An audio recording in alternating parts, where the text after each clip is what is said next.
देख रहे हैं मुद्दा और मैं हूं आपके साथ नेहा दुबे। कोरोना वायरस के प्रकोप के कारण धीमी पड़ी आर्थिक गतिविधियों के लिए आरबीआई गवर्नर शक्तिकांत दास ने कई ऐलान किए हैं।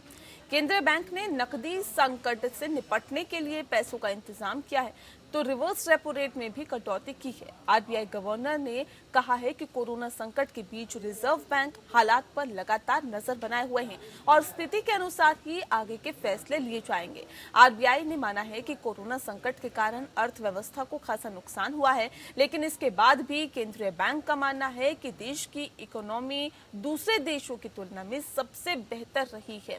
आरबीआई ने कहा है कि कोरोना संकट वैश्विक संकट है और कोई भी देश इससे अछूता नहीं है।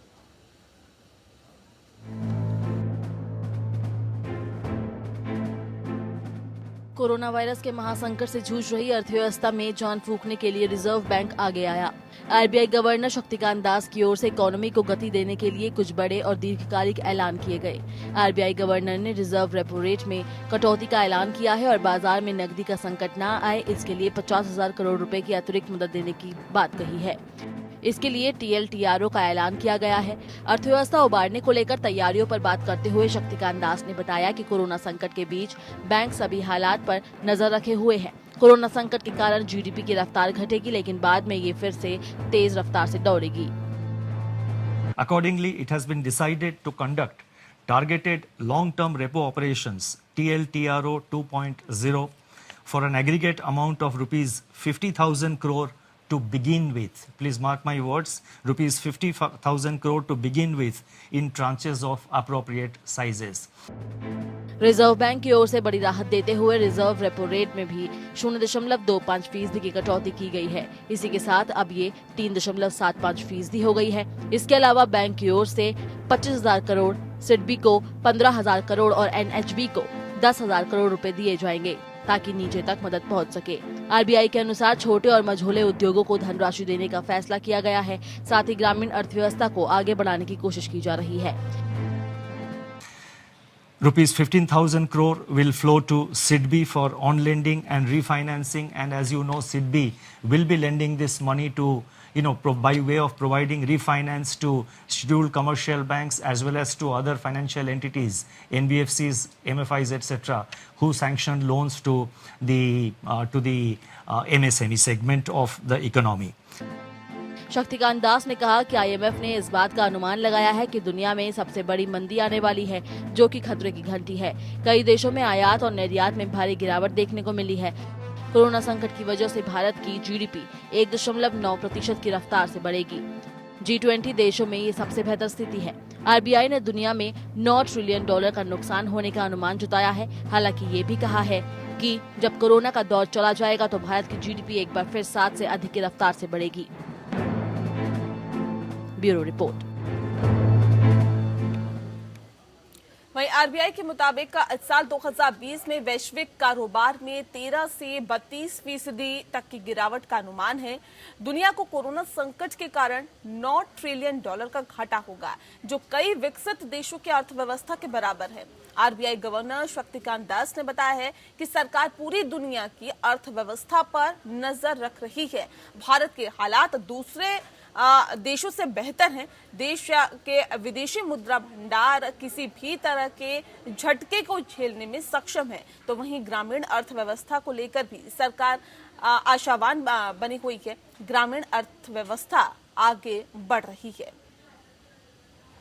आरबीआई गवर्नर ने कहा कि मार्च 2020 में निर्यात में भारी गिरावट आई है। इसके बावजूद विदेशी मुद्रा भंडार $476 अरब का है, जो 11 महीने के आयात के लिए काफी है।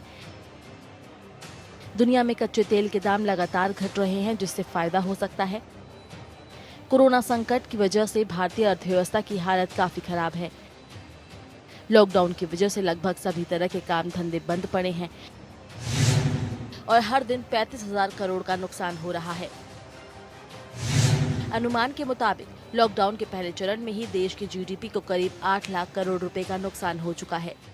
Our data show that there was no downtime of internet or mobile banking.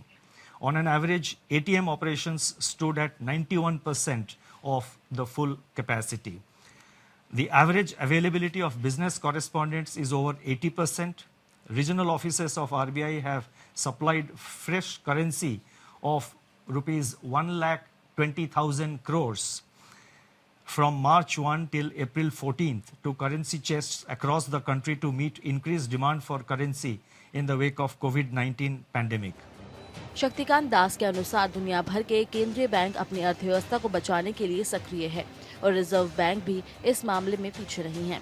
उन्होंने कहा कि केंद्रीय बैंक कोरोना से अर्थव्यवस्था में होने वाले बदलाव की बहुत बारीकी से निगरानी कर रहा है। संक्रमण के चलते ये सबसे काला दौर है, लेकिन अब हम सबको उजाले की तरफ देखना है।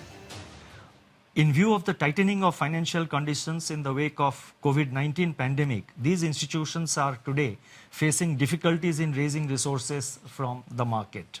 Accordingly, it has been decided to provide special refinance facilities for a total amount of rupees 50,000 crores. Shaktikanta Das ने कहा कि इस संकट के बीच कृषि क्षेत्र टिकाऊ है, हमारे पास बफर स्टॉक है। उन्होंने कहा कि इस साल मानसून की बारिश अच्छा रहने का अनुमान है। दीर्घकालिक औसत के आधार पर बारिश भी ठीक होगी। फरवरी में ट्रैक्टर की बिक्री में अच्छी बढ़त हुई थी। ये संकेत अर्थव्यवस्था को राहत देने वाले हैं। आरबीआई गवर्नर के मुताबिक ग्रामीण अर्थव्यवस्था को बढ़ाने की पूरी कोशिश हो रही है। प्री मानसून खरीफ की बुआई आक्रामक या तेज रही है, जिसका फायदा देखने को मिलेगा। Bureau report. जी हाँ, तो मुद्दा में दरअसल हम बात कर रहे हैं अर्थव्यवस्था की, क्योंकि जिस तरह से आरबीआई ने फैसले लिए हैं, जिस तरह से फैसले लिए गए हैं और उस फैसलों से जनता को कितनी राहत मिलेगी। आरबीआई के मुताबिक इस साल 2020 में वैश्विक कारोबार में 13 से 32% तक की गिरावट का अनुमान है।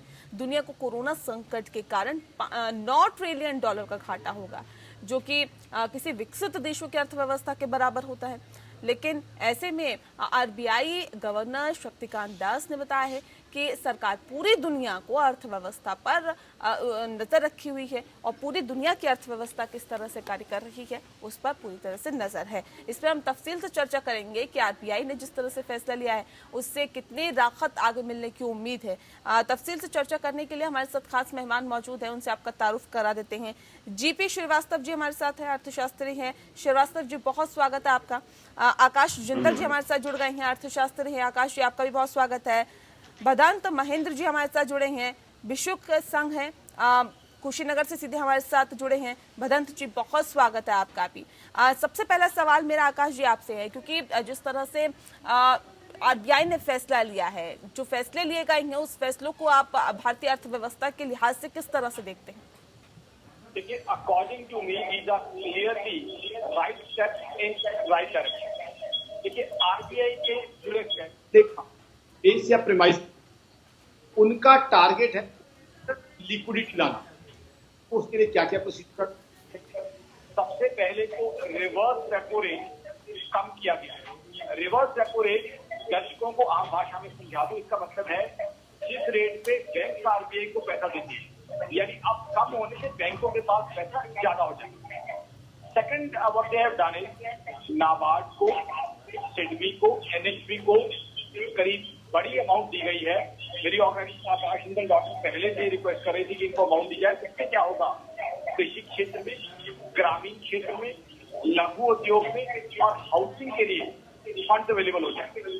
Third, what they have done is, and that is what I economist Akash has been demanding, NPA जो है वो जो मॉरेटोरियम पीरियड 3 महीने पैसा है, जिसको मैंने आपके साथ शो भी किया था पहले, उसमें एनपीए क्लासिफाई नहीं होंगे लोग, तो वो एक एनपीए के लिहाज से राहत है।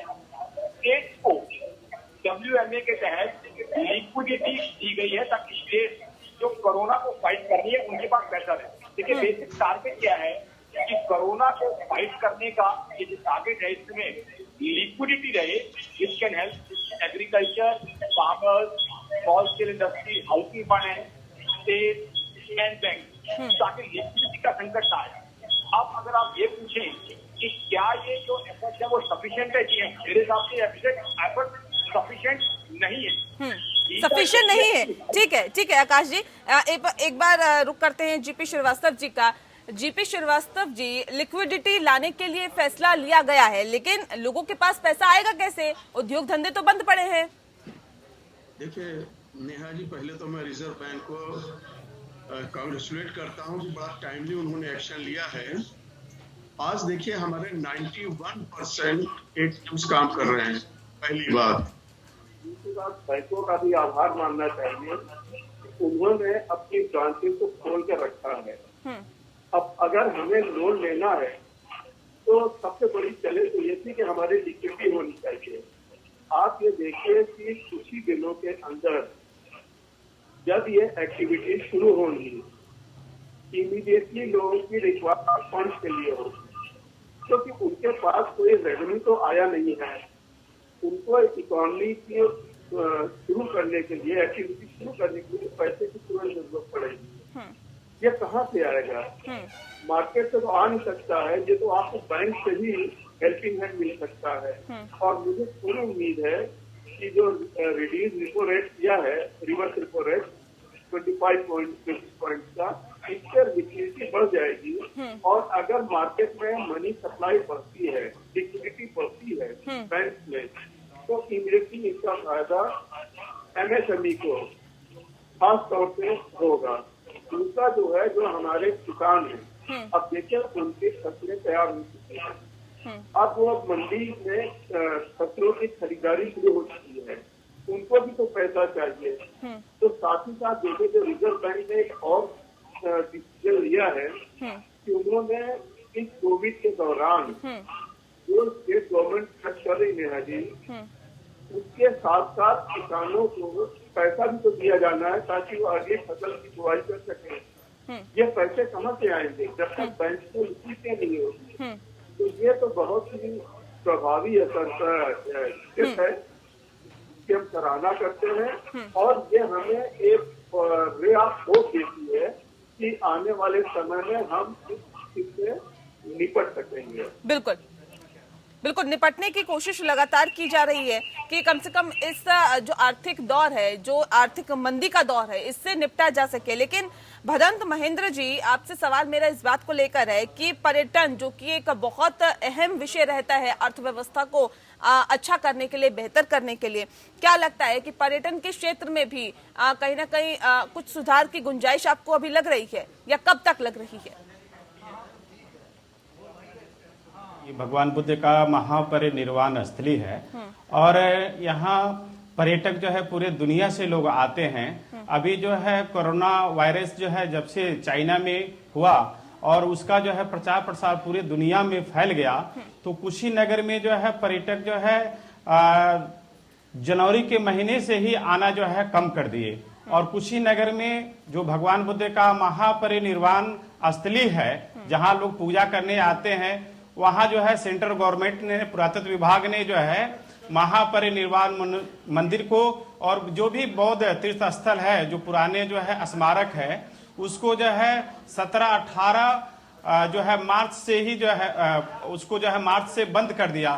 तो इससे जो देश में पर्यटक आए वो दर्शन नहीं कर पाए। लेकिन जो है इस पे जो है पर्यटक का जो आने वाले पर्यटक हैं, पर्यटक पे बड़ा ही प्रभाव जो है कोरोना वायरस का है, क्योंकि जो है पूरे दुनिया में जो है ये पर्यटक जो है आने वाले जो है व्यवसाय पे उनको जो है प्रभाव पड़ा है। और विशेष रूप से भारत में जो है जो बौद्ध धर्म के स्थल हैं, वहाँ पे तमाम होटल हैं या धर्मशालाएं हैं या रेस्टोरेंट हैं या जो भी जो है टूरिस्ट से जुड़े हुए व्यवसाय हैं, उस पे जो है काफी जो है प्रभाव जो है पड़ा है।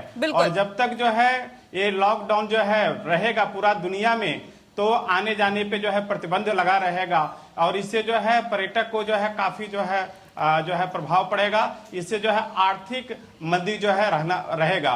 लेकिन जो है इस बीमारी से लड़ने के लिए जो है लॉकडाउन की आवश्यकता है, क्योंकि ये बीमारी जो है छुआछूत से होती है, आपस में मेल जोल से होती है, इसलिए जो है लॉकडाउन तो चाहिए। लॉकडाउन की तो यहाँ पर जरूरत है, लेकिन पर्यटन क्षेत्र पे असर पड़ रहा है। चलिए, इस वक्त हमारे साथ प्रदीप गुप्ता जी भी जुड़ गए हैं, ट्रेडर्स एक्सपर्ट है। प्रदीप जी, बहुत स्वागत है आपका। सवाल इस बात को लेकर है कि पर्यटन पर तो इसका असर पड़ रहा है, लेकिन व्यवसाय क्षेत्र में, या फिर यूं कहे कि ट्रेडर्स एक्सपर्ट है आप हैं, तो बेहतर तरीके से आप जानते हैं कि कितना इसका असर कारोबार पर पड़ रहा है, क्योंकि कुछ व्यवसाय पूरी तरह से ठप हो गए हैं। हालांकि सरकार धीरे धीरे कहीं ना कहीं राहत देने की कोशिश कर रही है, लेकिन क्या आपको लगता है कि कितना फर्क इसका पड़ रहा है? लेकिन नेहा जी, बड़ा अच्छा सवाल पूछा आपने। आज ट्रेडर्स, सबसे बड़ी मार जो है वो मध्यम वर्ग के ट्रेडर्स के लिए है, जिन्होंने पूरा योगदान भी कर भी रहे हैं कोरोना के अंदर। जो दुकानदार हैं, लोकल दुकानदार हैं, छोटे व्यापारी हैं, मध्यम वर्ग के सारे जुड़े हुए हैं सरकार के साथ भी, कहीं ना कहीं पूरा योगदान उनका नजर आ रहा है। लेकिन सबसे ज्यादा समस्या उनके लिए आएगी। पहले ही आप देख रहे हो व्यापार बहुत पीछे चल रहा है हर तरीके से, 3-4 साल से व्यापारी वैसे ही मरा पड़ा है। लेकिन ये आज बहुत अच्छा करा है रिजर्व बैंक के गवर्नर जी ने, जो घोषणा करी है सरकार की ओर से 50,000 करोड़ जो दिए जाएंगे इसमें, रूरल एरिया के लिए 25,000 करोड़ और ये सिडबी के लिए 15,000 करोड़। तो इससे बहुत ज्यादा एक तरीके से देखिए, ये कोई ऐसी चीज नहीं है कि इससे कोई बहुत बड़ा समस्या सॉल्व हो जाएगी, परंतु जैसे इंडस्ट्रियां खत्म होती जा रही है, जैसा लग रहा है कि भाई कोरोना वायरस के चक्कर में व्यापार बिल्कुल खत्म ना हो जाए, ये एक तरीके से उसमें एक ऑक्सीजन का काम करेगा। मतलब उनको जो, क्योंकि देखिए आज जैसे अभी आंकड़े 1 करोड़ लोग बेरोजगार हो गए, कोरोना वायरस के कारण बेरोजगारी बढ़ेगी, इसमें कोई भी अतिशयोक्ति नहीं है। तो ऐसे मौके पर फैसला लेना सरकार का जैसे 27 मार्च को भी सरकार ने घोषणा करी थी, जो उससे भी काफी राहत मिली है सरकार की, मतलब 4.25 लाख करोड़ का जो पुष्ट मिला था उस समय।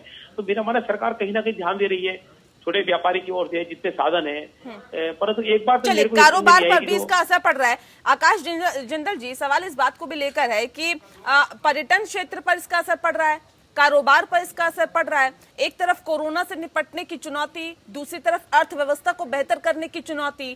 क्या लगता है आपको, कितनी मुश्किलें हैं फिलहाल सरकार के सामने और इन मुश्किलों से कैसे पार पाया जा सकता है? हमने जिससे काफी चीजें सबको क्लियर हो जाएंगी। आज इकोनॉमी की सिचुएशन क्या है? 23% के आसपास अनएम्प्लॉयमेंट है, यानी 1/4 हिंदुस्तान बेरोजगार है। दूसरी, यहाँ पे रिपोर्ट आती है ILO, इंटरनेशनल लेबर ऑर्गेनाइजेशन की रिपोर्ट आती है, जो कहती है 40 crore Indian to be pushed deeper into poverty. यानी उम्मीद ये है कि लॉकडाउन से 40 करोड़ के आसपास हमारे जो हिंदुस्तानी मजदूर भाई हैं वो गरीबी में फर्दर धंस सकते हैं। बाकी एक ब्रोकरेज हाउस कहता है कि 0% के आसपास हमारी GDP ग्रोथ है। यानी एक तरफ, अब यहाँ मेरी ऑर्गेनाइजेशन आकाश.in का मानना है, एक तरफ हम कोरोना से फाइट कर रहे हैं, सोशल डिस्टेंसिंग जरूरी है, लॉकडाउन जरूरी था, लेकिन उसका दूसरा एंगल भी देखना पड़ेगा। लॉकडाउन की वजह से इकोनॉमी बहुत बुरी तरह नुकसान हुआ है, और सबसे बड़ा नुकसान हुआ है हमारे मजदूर भाई, जो डेली कमा के खाने वाला था। तमाम डेटा मेरी ऑर्गेनाइजेशन आकाश.in ने भी आपको दिए। तो कहीं ना कहीं हमें बैलेंस मेंटेन करने को चलना है। एक तरफ सोशल डिस्टेंसिंग भी रखनी है, दूसरी तरफ हमारे मजदूर भाई को रोटी, कपड़ा, मकान, हेल्थ एजुकेशन भी देना है। अब ये सब तभी होगा सिस्टम के अंदर लिक्विडिटी आएगी। अब जो हमारे छोटे इंडस्ट्रीज भाई हैं, उनके पास पैसा पहुंचेगा तो वो मजदूरों को जो है उनके साथ 200-500 मजदूर अटैच हुए हैं, उनका वेलफेयर होगा। हाउसिंग फाइनेंस के लिए पैसा आएगा तो कंस्ट्रक्शन होगी, कंस्ट्रक्शन में लोगों को रोजगार मिलेगा। सिमिलरली खेती तो बहुत जरूरी है, ताकि हम अपने अन्नदाता, अपने किसान भाई की मदद कर सकें। तो कहीं ना कहीं these are steps in right direction. अब एक इंपॉर्टेंट चीज, तो पिछली बार आपने मुझे काट दिया था, यहाँ क्लैरिफाई कर दूं, ये अच्छी की गई है, बट RBI से हमें इससे कहीं ज्यादा एक्सपेक्टेशन थी, तो कृपया वो भी सुन ली। हमें जो एक्सपेक्टेशन थी, जो आज मीट नहीं हुई है, वो था कि मॉनेटरी पॉलिसी कमेटी, जिसमें RBI और सरकार दोनों के रिप्रेजेंटेटिव होते हैं, उसकी तरफ से रेट ऑफ इंटरेस्ट में भारी कमी की जाए, ये हमें उम्मीद थी, वो अभी नहीं हुई है। दूसरा, NPA की क्लासिफिकेशन के बारे में कुछ बोला गया, कुछ रिलैक्सेशन दी गई है, लेकिन वहां हमने बहुत ज्यादा रिलैक्सेशन की उम्मीद की थी, उसके बारे में अभी कोई जानकारी नहीं आई। तीसरा, हेलीकॉप्टर मनी का कॉन्सेप्ट, इसका कॉन्सेप्ट मतलब है कि मनी ज्यादा प्रिंट करके इकोनॉमी में डाला जाए, उसके बारे में क्लैरिफिकेशन नहीं आई। तो कहीं ना कहीं RBI ने they have done things in the right direction, but still full throttle benefits have not been given. We expect a lot more from the RBI. This is just the beginning. Now RBI also said that going ahead there will be much more announcements. So I would like to wait for those announcements. दूसरा मेरी organisation आकाश.in का ये मानना है, IMF का data RBI ने लिया है, जो कह रहा है 1.9% हम ग्रो कर रहे हैं, वही पूरा वर्ल्ड, बड़ी इंपॉर्टेंट चीज है, -3% पे ग्रो कर रहा है। तो कहीं ना कहीं RBI गवर्नर सही है जब वो कहते हैं कि हम दुनिया की बाकी इकोनॉमी से सही चल रहे हैं, और next year what IMF is saying कि हमारी 7.4% ग्रोथ होगी। ठीक है। यहाँ दर्शकों को बता दूं कि ठीक हमारे है, श्रीवास्तव जी का इस पे प्रतिक्रिया ले लेते हैं। श्रीवास्तव जी, आईएमएफ कुछ कहता है कि हम 1.9 के रेशो से ग्रोथ कर रहे हैं, और अगर दुनिया की अगर हम बात करें तो -3 वहां पर ये कहा जा सकता है कि जीडीपी उनकी होगी। लेकिन सवाल इस बात को लेकर है कि जो हालात और जो स्थितियां फिलहाल देश में बनी हुई है, लॉकडाउन पिछले कई दिनों से चल रहा है और अब 19 दिनों का और बढ़ा दिया गया है, ऐसे में अर्थव्यवस्था को संभालना, और अगर आईएमएफ की तरफ से कहा जाता है कि आने वाले वक्त में दुनिया के देशों के मुकाबले भारत की जो अर्थव्यवस्था है वो बेहतर होगी, तो ये कैसे मुमकिन है सर? देखिए, पहली बात तो हमें ये समझना चाहिए कि एक महामारी है जो सबसे बड़ी हमारे सामने प्रॉब्लम है। प्रधानमंत्री जी ने बोला है पहले कि जान है तो जहान है, बाद में बोले जान है और जहान है। फिलहाल देखिए, जब दोनों ही प्रॉब्लम है, बेरोजगारी हुई अर्थव्यवस्था चिंता का विषय है, लेकिन उस चिंता विचार से की जिंदगी, अगर हम देखें लोगों की जागरूकता है तो आगे और सब करके अपना और अपने सकते हैं। लेकिन अगर हम व्यवस्था के बारे में ही सोचे और ये सोशल डिस्टेंसिंग या और भी जो मेजर्स हैं इनके बारे में हम नहीं सोचे तो ये शायद ज्यादा बड़ी गलती होगी। तो मेरा 2-3 सुझाव है। पहला तो ये है कि लोगों की जान बचाना हमारी सबसे बड़ी प्राथमिकता होनी है। उसके साथ ही साथ हमें उनकी रोजगार, उद्योग, कृषि को भी आगे बढ़ाने के लिए प्रयत्न करना है। तो जब हमको कृषि, रोजगार बढ़ाना है तो उसके लिए हमें हमारी बैंकिंग इंस्टीट्यूशन का, पर्टिकुलरली रिजर्व बैंक का ये इंटरवेंशन बहुत ही महत्वपूर्ण है। देखिए, जान बचाने के लिए हमें पैसे की जरूरत है। हम आरबीआई ने स्टेट गवर्नमेंट को भी 60% एडिशनल अलाउ किया है विड्रॉल, जो कि इन आपदा वाली स्थितियों से निपटने के काम में आएगा। बाकी रहा जो बैंकिंग को आप जो सुविधाएं दे रहे हैं, इसका मेन एम तो यही है ना कि हमारी आर्थिक व्यवस्था प्रतिकर आए, लोगों को काम मिले। और अभी काम कहाँ मिलेगा मैडम? अभी इमीडिएटली बड़े उद्योग तो शुरू नहीं हो जाएंगे। सारी एक्टिविटी 0 से 100 तक ही पहुंच जाएगी। मेरे समझ में ये ग्रेजुअली चलेगी, और जब ग्रेजुअली बढ़ेगी तो 3 सेक्टर आगे आएंगे। एमएसएमई, जो छोटे हमारे उद्योग भाई हैं उनके लिए, उसके साथ हमारा जो कंस्ट्रक्शन सेक्टर है जहाँ पे बहुत ही ज्यादा लोग रोजगार पाते हैं, और तीसरा जो है कृषि। और ये तीनों ही जो है मेरे विचार से रेड जोन एरिया को छोड़ने से कोई फर्क नहीं पड़ेगा। ये जो प्रयत्न ग्रीन एरिया में किए जा रहे हैं उससे इकोनॉमी को इमीडिएट इम्प्रूवमेंट शुरू। ठीक है, चलिए, इस वक्त हमारे साथ डॉक्टर रवि सिंह भी जुड़ गए हैं, अर्थशास्त्री है। रवि जी, बहुत स्वागत है आपका। सवाल इस बात का है, जिस बात का जिक्र अभी श्रीवास्तव जी कर रहे थे कि 3 सेक्टर्स को आगे आना बहुत जरूरी है अगर अर्थव्यवस्था को बेहतर करना है। तो पहले इन्होंने बात कही कि छोटे मझोले जो उद्योग है उनको खोलना होगा। दूसरा, कंस्ट्रक्शन, जिस पर मजदूर तबका जो बहुत ज्यादा निर्भर करता है, उसको आपको राहत देने की यहाँ पर जरूरत है। और तीसरा, एग्रीकल्चर की इन्होंने बात की है, जो कि कृषि हम कह रहे हैं, और जिस पर तकरीबन 60% जनसंख्या भारत की निर्भर करती है। ऐसे में सवाल इस बात का है कि क्या इन तीनों सेक्टरों के साथ भारत की अर्थव्यवस्था को बूस्ट मिल सकता है, बेहतर हो सकती है? और अभी इस वक्त पर जो हालात फिलहाल देश में बने हुए हैं कोरोना को लेकर, जिस तरह की महामारी जो फैली हुई है, उस वक्त पर इन तीनों सेक्टरों में राहत देना कितनी बड़ी चुनौती है? देखिए, सरकार ने किस तरीके से आज आरबीआई ने यहाँ पर लगभग 50,000 करोड़ रुपए वो लिक्विडिटी के लिए दिए हुए हैं, वो क्लियर कट एक इंडिकेशन करते हैं कि आपको इन सेक्टर्स को काफी हद तक सपोर्ट देने की जरूरत है। हालांकि अभी ग्लोबल इकोनॉमी में काफी बड़ा इम्पैक्ट है, और इस वजह से अभी कोशिश सरकार ये कर रही है कि पहले कोरोना वायरस के इम्पैक्ट से हम बाहर आए और जो इकोनॉमी में जो एक प्रोडक्ट है उसको पटरी पे लाने के लिए इस तरीके की प्रोवाइड की जा रही है। और ये सिर्फ भारत की बात नहीं है, अन्य देशों में अगर आप देखें, चाहे चाइना में यहाँ बात करें, चाहे यूएस की बात करें, तो वो सभी देश अपनी इकोनॉमी में इस समय पैसे को पंप करके यानी कि स्टिमुलस पैकेज के साथ में यहाँ पर सपोर्ट करने के लिए इकोनॉमी में कर, क्योंकि यहाँ पर जीडीपी को करना इस समय अभी कोई बड़ी बात नहीं है, क्योंकि एग्रीकल्चर, खाने का सामान और रोजमर्रा की चीजों को सपोर्ट देने की ज्यादा जरूरत है। इंडस्ट्री ग्रो कर जाएगी अगर आप बेसिक इकोनॉमी यहाँ पर उठा पाते हैं या फिर किसानों से डायरेक्ट आप जोड़कर आप एटलीस्ट अपनी को यहाँ बना सकते हैं। चलिए, सरकार के सामने वाकई अभी बहुत बड़ी चुनौती है, क्योंकि एक तरफ कोरोना का संकट और दूसरी तरफ अर्थव्यवस्था को बेहतर बनाने की एक बड़ी चुनौती है, लेकिन किस तरह से सरकार से निपटेगी ये वाकई देखने वाली बात होगी। इसके मुताबिक साल 2020 में वैश्विक कारोबार में 13 से 32% तक की गिरावट का अनुमान है। इस पर हम लगातार डिबेट कर रहे हैं कि आखिर किस तरह से अर्थव्यवस्था को बेहतर बनाया जा सकता है। खास मेहमान हमारे साथ लगातार जुड़े हुए हैं। रवि जी के पास चलते हैं। रवि जी, सवाल इस बात को लेकर है कि एक तरफ किसानों की अगर हम बात करते हैं तो ये कहते हैं कि अगर अर्थव्यवस्था को बेहतर बनाना है या फिर अर्थव्यवस्था में उछाल लेके आना है तो किसानों की बेहतरी के लिए आपको कदम उठाना होगा, कृषि सेक्टर में आपको काम करना होगा, क्योंकि भारत की ज्यादातर अर्थव्यवस्था कृषि पर आधारित है।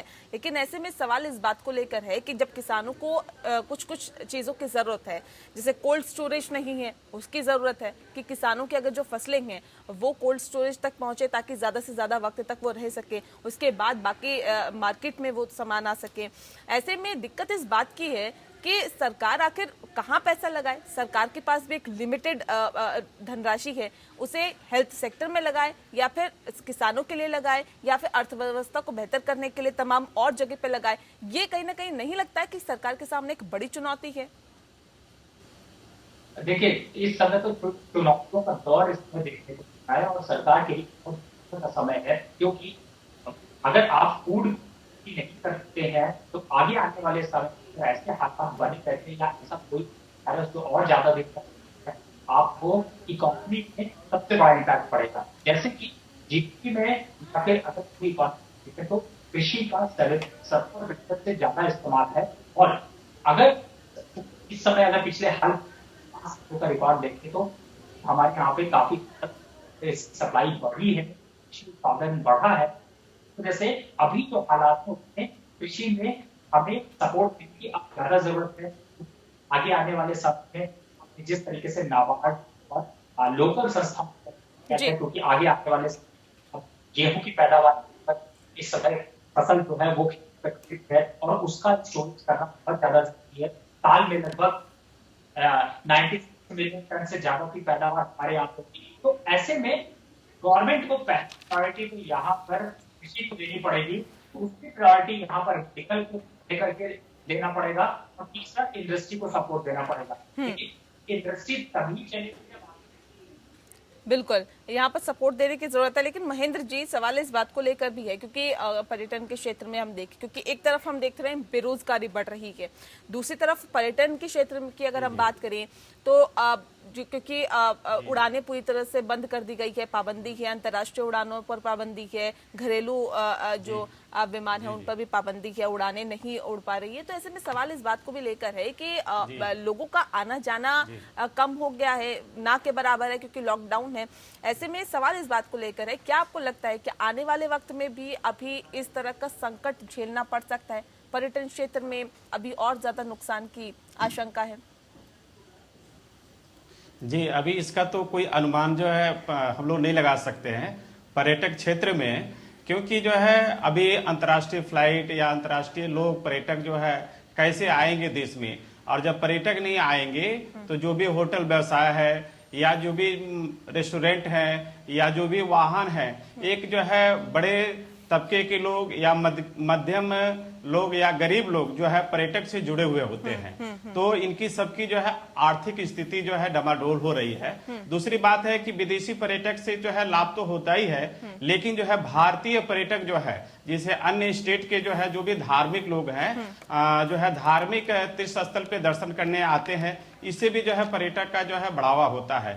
तो लॉकडाउन के दौरान जो है आप जो है एक डिस्ट्रिक्ट से जो है दूसरे डिस्ट्रिक्ट नहीं जा सकते हैं, एक जो है स्टेट से दूसरे स्टेट नहीं जा सकते हैं, तो देसी पर्यटक भी जो है नहीं आएंगे। तो देसी पर्यटक भी नहीं आएंगे तो जो व्यवसाय होगा, जो भी है गाड़ी से संबंधित है या होटल से संबंधित है, उससे जो है आम लोगों को जो है वो प्रभाव जो है डालेगा। और आम आदमी जो है इससे जो है परेशान होगा। बिल्कुल, आम आदमी से परेशान होगा। पर्यटक, हाँ ठीक है, सरकार को इसके लिए कदम उठाना चाहिए। आकाश जी, सवाल आपसे ही है मेरा, मैं आ रही हूँ आपके पास ही। सवाल ये है कि एनपीए की अगर हम बात करें, जिसका जिक्र आपने पहले भी किया था, तो बैंक एनपीए की समस्या से पहले ही जूझ रहे थे और उसके बाद कोरोना का जिस तरह से संकट आया, हालांकि सरकार ने इसके लिए कदम भी उठाया, जो बैंकों को मर्ज किया गया, ये कदम सरकार ने उठाया। क्या लगता है कि उसका फायदा हुआ और आने वाले वक्त में किस तरह की और समस्याएं हो सकती है, खासतौर पे एनपीए को लेकर? देखिए, एनपीएस को लेके आरबीआई ने they have taken measures. Firstly, last time the measure they took was they gave a 3-month moratorium on all loans. Now the loans could be postponed, repayment could be postponed by 3 months with interest payment. वो एक partial relief था। अब क्या है, NPS के अंदर classify नहीं किया जाएगा उन लोन्स को जो उस 3 महीने के अंदर आएंगे। तो एनपीए में कुछ हद तक रिलीफ मिला है, बट एनपीएस की भी बात करें, मेरी ऑर्गेनाइजेशन आकाश.in का मानना है relief should have been much more high. Now what was the relief that was sought? The relief sought was that there should be a 6-month classification for NPAs. अब आपको ग्लोबली बता दूं, यूरोप में देखिए और एडवांस इकोनॉमीज में देखिए, NPS के नॉर्म उतने स्ट्रिंजेंट नहीं है जितने इंडिया में है। So RBI, I think, still can give more relaxation on NPAs, seeing the situation. One has to understand the ground reality. This is an unprecedented situation.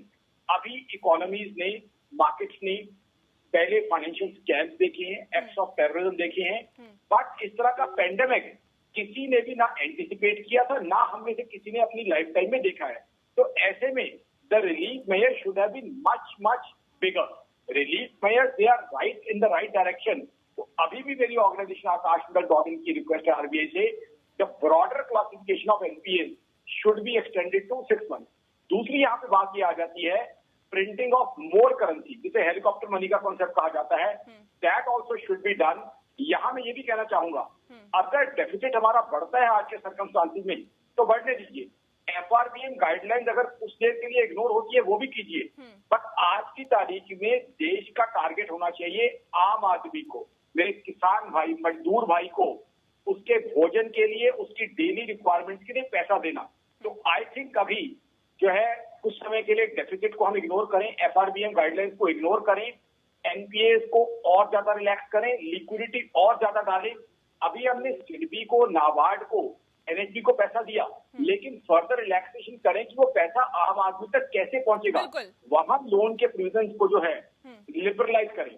देखिए, अच्छी इकोनॉमिक्स मेरे हिसाब से वो है जो आम आदमी का वेलफेयर कर सके, आम आदमी को रोटी, कपड़ा, मकान, हेल्थ, एजुकेशन दे सके। नहीं, ये एक सवाल है, इसका जिक्र मैंने पहले भी किया था कि जो पैसा है वो आम आदमी के पास कैसे पहुंचेगा। आरबीआई ने तो ऐलान कर दिया, फैसला कर लिया, लेकिन सवाल इस बात को लेकर है कि जिसके मद्देनजर ये फैसला किया गया, यही कोशिश की गई कि लिक्विडिटी आएगी, लोगों के पास पैसा होगा, मार्केट में फ्लो होगा, लेकिन वो पैसा आएगा कैसे? श्रीवास्तव जी, देखिए, अभी आप ये देखें कि जो हमारा अनऑर्गेनाइज सेक्टर है, मैंने 3 सेक्टर की बात जो की थी वो इसलिए क्योंकि ये अनऑर्गेनाइज सेक्टर है और सबसे ज्यादा लोग इसी में रोजगार पाते हैं।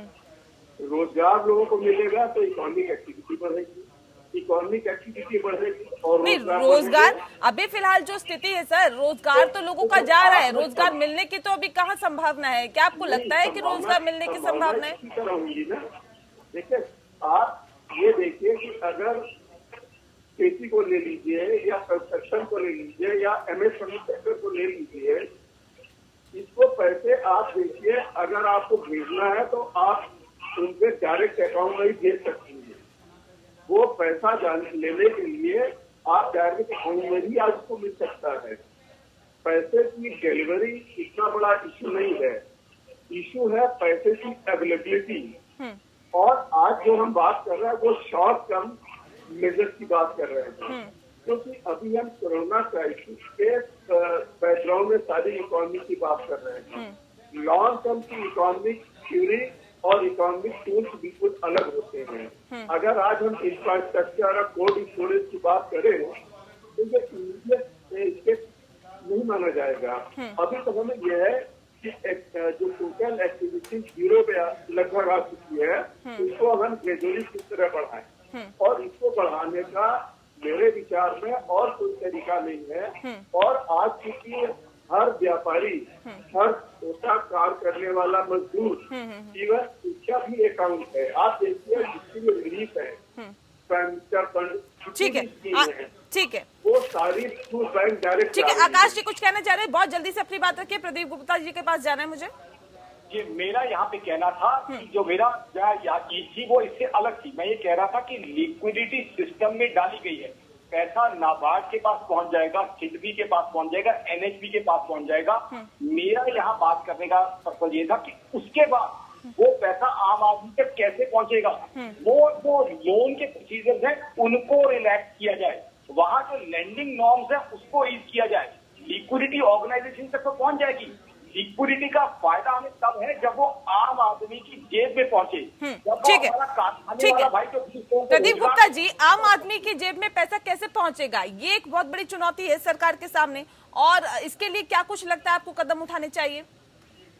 देखिए नेहा जी, सबसे बड़ा सवाल क्या है कि आज जो कोरोना संकट आया है इसके अंदर सबसे पहले हमारी इंडस्ट्री बची रहे। जो सरकार सोच रही है कि अगर हमारे व्यापारी वो बच जाएगा तो तभी आम आदमी चल पाएगा। आज छोटे छोटे व्यापारी, छोटे छोटे उद्यमी, छोटी छोटी स्मॉल स्केल इंडस्ट्री जो सफर पहले से भी कर रही थी, जिनको बूस्टर डोज देना बहुत आवश्यक था, जो सरकार प्रयास कर रही है अपनी ओर से। देखिए अगर इंडस्ट्री चलेंगी, मैन्युफैक्चरिंग चलेंगी, तभी आम आदमी का पैसा आ पाएगा, तभी व्यापार चल पाएगा, तभी रोजमर्रा की चीजें चल पाएंगी। सरकार का ध्यान सबसे बड़ा होना चाहिए कि बेरोजगारी ना फैल सके, इंडस्ट्री बच सके। और जो अभी आकाश जी ने कहा था कि पैसा जो ब्याज के लिए अभी रिजर्व बैंक ने क्लियर दिखा रहा कि ब्याज के रेट और कम होने चाहिए। हमारे देश में सबसे ज्यादा है ब्याज के रेट जो हम उद्यमी को मिल पाते हैं। जो मध्यम वर्ग का उद्यमी है वो बैंकों पे डिपेंड करता है, बड़ा इंडस्ट्री वाले वो तो पैसे देने के लिए ठीक है, ब्याज कम होना चाहिए ये आपका कहना है, क्योंकि आरबीआई ने जिस तरह से ऐलान किया है। एक सवाल मेरा यहाँ पे रवि जी आपसे है कि ब्याज कम होना चाहिए ताकि लोगों को सस्ती दरों पर लोन मिल सके। सवाल इस बात को लेकर है कि आरबीआई ने तो ऐलान कर दिया है, लेकिन उसके बाद सरकार की तरफ से कोई ऐलान नहीं हुआ है, बैंकों की तरफ से कुछ नहीं कहा गया, तो क्या आपको लगता नहीं है कि इस पर सरकार को भी आगे आना चाहिए, क्योंकि कहना चाहिए, स्पष्ट करना चाहिए कि अगर आप लोन लेना चाहते हैं तो वो सस्ती दरों पर आपको उपलब्ध होगा? रवि जी, देखिए दो चीजें यहाँ पर मैं कहना चाहता हूँ। एक तो ये क्लियर है कि सरकार ने एक तरीके की इंडिकेशन दिया है, जिस तरीके से आकाश जी कह रहे हैं, अगर आप उनकी पूरी समझे। यहाँ पर मुद्दा ये आम आदमी तक पैसा पहुंचेगा कैसे, और यहाँ पर आम आदमी तक ही सरकार ने पैसा पहुंचाने के यहाँ पर को कम किया है, बैंकों की पढ़ाई है, और बैंक की कितनी पढ़ाई है जिसकी बैंक उस बैंक को आप या एक जो इंडस्ट्री वाला पैसा लेके आता है आसानी से लोन। देखिए बहुत ज्यादा रेट कम होता है तो उसका नेगेटिव इंपैक्ट भी होता है। रवि जी लौटेंगे आपके पास, आपकी आवाज हम तक ठीक से नहीं पहुंच पा रही है। एक बार फिर से रुक कर लेते हैं आकाश जी का। आकाश जी, सवाल इस बात को लेकर है कि आरबीआई ने ऐलान किया है, लेकिन उसके बाद नहीं लगता कि यहाँ जरूरत सरकार के ऐलान की भी है? सरकार की तरफ से कई ऐलान आने चाहिए। सरकार की तरफ से, फाइनेंस मिनिस्ट्री की तरफ से सबसे पहला जो है, मैं जो एक्सपेक्ट करूंगा, आपने बहुत सही क्वेश्चन पूछा है Neha ji, I congratulate you for asking such a brilliant question. सरकार की तरफ से क्या क्या उम्मीदें हैं? मेरी ऑर्गेनाइजेशन आकाशमंडल.in ने तमाम बड़े नेशनल और इंटरनेशनल चैनल से सरकार से 5-6 उम्मीदें की हैं जो व्यापारियों के लिए बहुत इंपॉर्टेंट था। और व्यापारी को अगर हेल्प करेंगे तो मजदूर भाइयों को हेल्प कर पाएंगे। पहली तो इनकम टैक्स में कमी की जाए, दूसरा जीएसटी में कमी की जाए, तीसरा प्रॉपर्टी टैक्स जिसे आम भाषा में हाउस टैक्स कह दिया जाता है उसको वेव ऑफ किया जाए, 20 मार्च से लेके 3 मई तक जो लॉकडाउन का टाइम है। चौथा, बिजली और पानी के बिल आधे किए जाए, बिजली कंपनियों को कंपनसेट किया जाए, यानी ओवरऑल जो बिजनेसमैन, इंडस्ट्रियलिस्ट, एंटरप्रेन्योर है उसको हेल्प की जाए। देखिए, आज अगर बिजनेसमैन या एंटरप्रेन्योर को हम हेल्प करेंगे तो उसके साथ 100, 300, 500 मजदूर भाई जुड़े हुए हैं, तो इनडायरेक्टली वो benefit that would reach our labourers. एक और हमें जो बहुत इंपॉर्टेंट चीज है, आज जो है गेहूं की कटाई का सीजन है पंजाब में। अभी क्या है, जब तक लेबर वहां नहीं पहुंचती, हमारे मजदूर भाई नहीं पहुंचते और कंबाइंड नहीं पहुंचती, तो गेहूं नहीं कट सकती। तो उसके लिए कुछ ट्रेन को खोला जाए ताकि गेहूं की कटाई हो सके and wheat can reach different parts of India. तो अब you are very right, we are expecting announcements from the government. Government has to come out with a huge package because RBI has a limited scope. RBI तो monetary policy, banking देखते हैं, but overall जो taxation structure है, overall fiscal policy government of India देखती है। You are very right and I appreciate your asking this question. I would request through your platform and other platform, I, economist Akash Indal, and I am requesting the Prime Minister and Finance Minister to come out with a package. मेरी प्रधानमंत्री साहब और finance minister साहब से request है कि जल्दी ही industry के लिए, एंटरप्रेन्योर्स के लिए, ठीक है श्रीवास्तव जी, सवाल इस बात को लेकर भी है कि चलिए ये वक्त बहुत मुश्किल दौर है जिससे देश निकल रहा है, और ना सिर्फ भारत में बल्कि विश्व में ही ये मुश्किल दौर है आर्थिक तौर पर अगर हम देखें तो।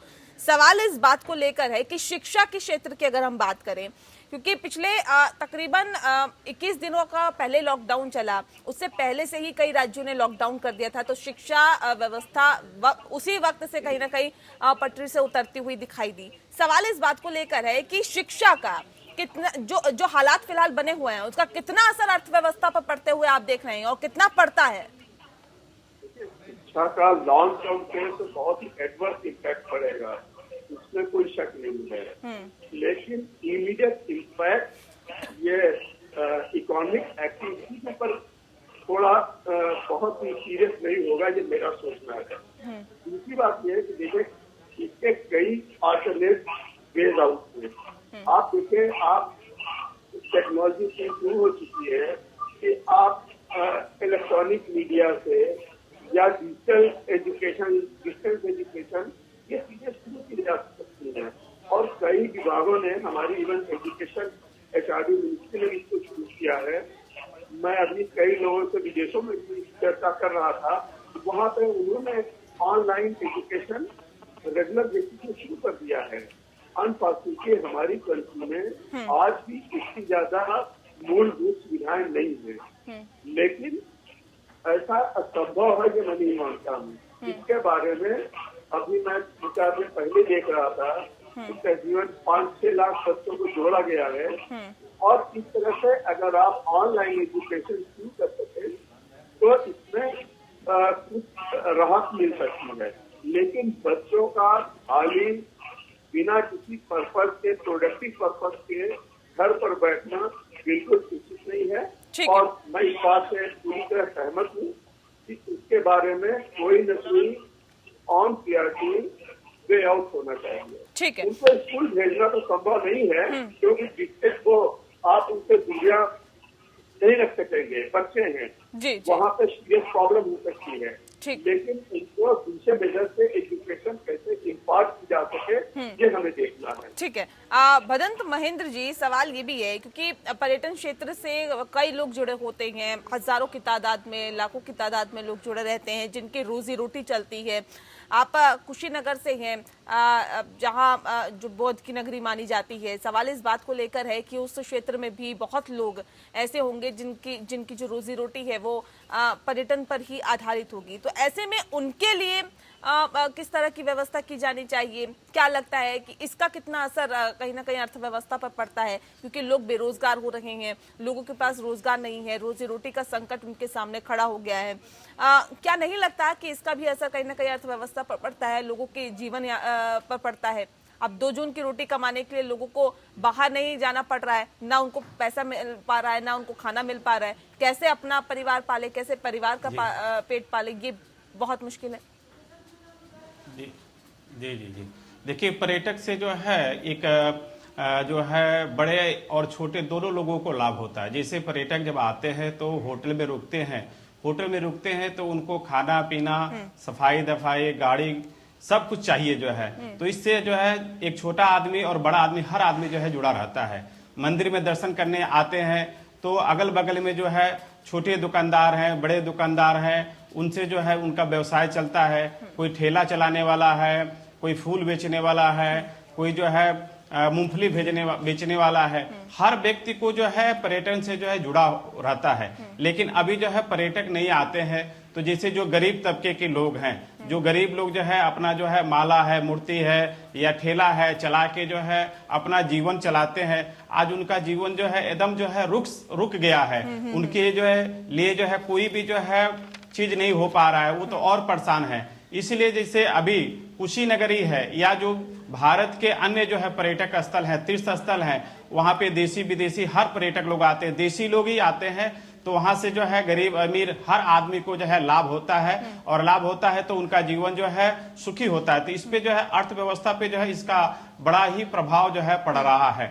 अभी जो है जैसे कुशीनगर में ही जो है देख लीजिए कि जैसे यहाँ हर देश के जो है मॉनेस्ट्री हैं, हर जो है लोग यहाँ है, देशी विदेशी पर्यटक लोग आते हैं। लेकिन आज जो है लॉकडाउन की वजह से पूरा सन्नाटा जो है फैला हुआ है, मंदिर जो है बंद है, तो वो गरीब लोग कहाँ जाएंगे जो अपना ठेला चला के जो है जीवन बेच। एक छोटा सा सवाल मेरा प्रदीप जी से है। प्रदीप जी, सवाल इस बात को लेकर है कि पिछले काफी टाइम से बात करें हम, तो ऑटोमोबाइल सेक्टर की बात करें, रियल एस्टेट की बात करें, लघु उद्योगों की बात करें, या फिर बात असंगठित क्षेत्रों की करें, तो वहां पर सुस्ती देखने के लिए मिली है। अब क्या उम्मीदें हैं सरकार से? देखिए, सरकार से बहुत उम्मीद थी हमारे को। हमारे जिंदल साहब ने जैसे कहा था कि हम लोग ये सोच रहे थे कि सरकार कहीं ना कहीं, जैसे इतना बड़ा संकट आया है, पहले भी व्यापारी जूझ रहा था परेशानियों से, तो कहीं ना कहीं टैक्स रिबेट में कुछ कमी हो, या जीएसटी भी बहुत ज्यादा है हमारे देश के अंदर, ऐसे मौके पर कम से कम सरकार कहीं बाहर याद दे। रियल एस्टेट के अंदर देखिए ना, ये जीएसटी सरकार ने लगाई, रियल एस्टेट पहले जीएसटी नहीं थी जो बुकिंग के ऊपर, ये सरकार इस समय खत्म कर सकती थी कुछ समय के लिए, क्योंकि रजिस्ट्री का खर्चा सरकार वैसे ही मिल जाता है। अगर इंडस्ट्री चलेगी तभी सरकार में पैसा आएगा। सरकार को कहीं ना कहीं ब्याज में कमी की उम्मीद थी सरकार से, कि ब्याज के रेट अभी बहुत ज्यादा है, अभी बिल्डर को भी 15-16% पैसा मिलता है, जो कि बहुत ज्यादा रेट है। तो सरकार से ये इस समय, क्योंकि पैसा कहीं सरकार का वैसे लग भी नहीं पा रहा है, क्योंकि बैंकों को भी डर है पैसा देने में आज के टाइम में, कि अच्छे आदमी को ही पैसा मिल पा रहा है।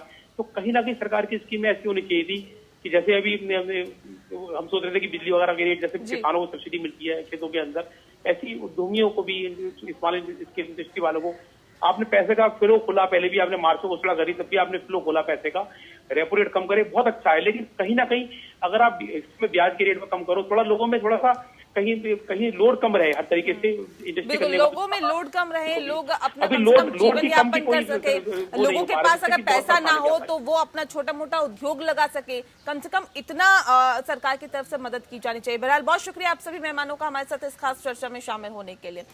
तो इसी के साथ मुद्दा में इतना ही। नमस्कार।